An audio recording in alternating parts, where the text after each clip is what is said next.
നമ്മൾ ഈ വാട്ടർ ബോട്ടിലില്ലേ, അതായത് വെള്ളം കുടിക്കുന്ന കുപ്പി, ആ കുപ്പിയുടെ അടപ്പ് അല്ലെങ്കിൽ മൂടി അല്ലെങ്കിൽ ക്യാപ്പ് എന്ന് പറയുന്ന സാധനം പല കളേഴ്സിലായിരിക്കും. അത് ശ്രദ്ധിച്ചിട്ടുണ്ടോ? ഞാനും ആദ്യം ശ്രദ്ധിച്ചിട്ടുണ്ടായിരുന്നില്ല. വെള്ളം കിട്ടിയ സ്ഥിതിക്ക് അത് കുടിക്കാൻ നല്ലതായിട്ട് ക്യാപ്പ് ഒന്നും ശ്രദ്ധിക്കാൻ പോകാറില്ല. പക്ഷെ ഇപ്പം ഞാൻ നോട്ടീസ് ചെയ്തായിരുന്നു. അതിൻ്റെ കളേഴ്സ് പല കാര്യങ്ങൾ സൂചിപ്പിക്കുന്നുണ്ട്. എന്താണെന്നറിയോ? അതിൻ്റെ വൈറ്റ് ക്യാപ്പ് ആണെങ്കിൽ അത് പ്യൂരിഫൈഡ് വാട്ടർ ആണെന്നും, അതേപോലെ തന്നെ അത് ബ്ലൂ ക്യാപ്പ് ആണെങ്കിൽ അത് നമ്മൾ സ്പ്രിങ് അരുവിയിൽ നിന്നൊക്കെ എടുത്ത വെള്ളമാണെന്നും, അതേപോലെ തന്നെ അതിൽ നിന്ന് കളക്ട് ചെയ്ത വെള്ളം, അരുവിയിലെ കറക്റ്റ് വാട്ടർ എന്നല്ല കേട്ടോ.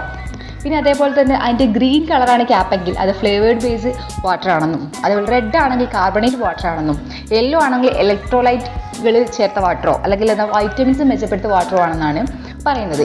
ഇതൊന്നും നമ്മൾ ആരും ശ്രദ്ധിച്ചിട്ടുണ്ടാവില്ല അല്ലേ?